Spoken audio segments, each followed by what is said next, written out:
হজরত মুহাম্মদ শাহ এর জীবনী। নাম হজরত মুহাম্মদ সাল্লাল্লাহু আলাইহি ওয়াসাল্লাম। পিতার নাম আব্দুল্লাহ, মায়ের নাম আমিনা। জন্ম ৫৭০ খ্রিস্টাব্দ রবিউল আউয়াল মাস, মক্কা শহরে।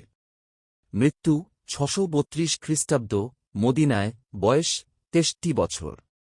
শৈশব ও যৌবন। জন্মের আগেই পিতা আব্দুল্লাহ মারা যান। ৬ বছর বয়সে মা আমিনাও মারা যান। এরপর দাদা আব্দুল মুত্তালিব ও পরে চাচা আবু তালিব তাঁর লালন পালন করেন। সততা, বিশ্বাসযোগ্যতা ও সদ্ব্যবহারের জন্য তিনি আল-আমিন, বিশ্বস্ত উপাধি লাভ করেন। বিবাহ। ২৫ বছর বয়সে তিনি খদিজা এর সাথে বিবাহবন্ধনে আবদ্ধ হন। খদিজা একজন ধনী ও সম্মানিত ব্যবসায়ী নারী ছিলেন। নবুয়ত লাভ। ৪০ বছর বয়সে হীরা গুহায় ধ্যানরত অবস্থায় হজরত জিবরাইল তাঁর কাছে ওহী নিয়ে আসেন। প্রথম ওহী ছিল, পড়ো তোমার প্রভুর নামে।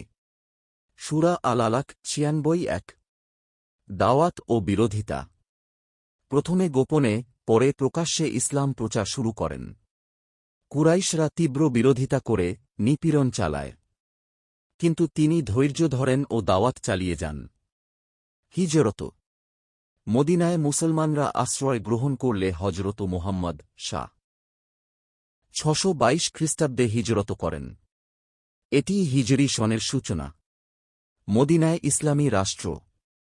মদিনায় গিয়ে তিনি একটি আদর্শ ইসলামী সমাজ ও রাষ্ট্র গঠন করেন। মুসলমানদের ও অমুসলিমদের মধ্যে শান্তিপূর্ণ সহাবস্থানের জন্য মদিনা সনদ প্রণয়ন করেন। যুদ্ধ ও বিজয়।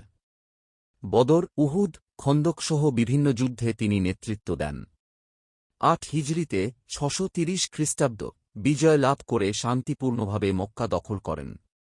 বিদায় হজ। ১০ হিজরিতে ৬৩২ খ্রিস্টাব্দ বিদায় হজ সম্পন্ন করেন। সেখানে তিনি বিখ্যাত বিদায় বাণী প্রদান করেন। ওফাত। ১১ হিজরির ১২ই রবিউল আউয়াল সোমবার ৬৩ বছর বয়সে তিনি ইন্তেকাল করেন। তাঁকে মদিনার মসজিদে নববীতে দাফন করা হয়। শেষ কথা। হজরত মুহাম্মদ শাহ কেবল একজন নবীই নন, তিনি আদর্শ পিতা, স্বামী, নেতা, বিচারক ও সর্বোপরি মানবতার মুক্তিদাতা। তাঁর জীবন আমাদের জন্য পূর্ণাঙ্গ পথনির্দেশিকা।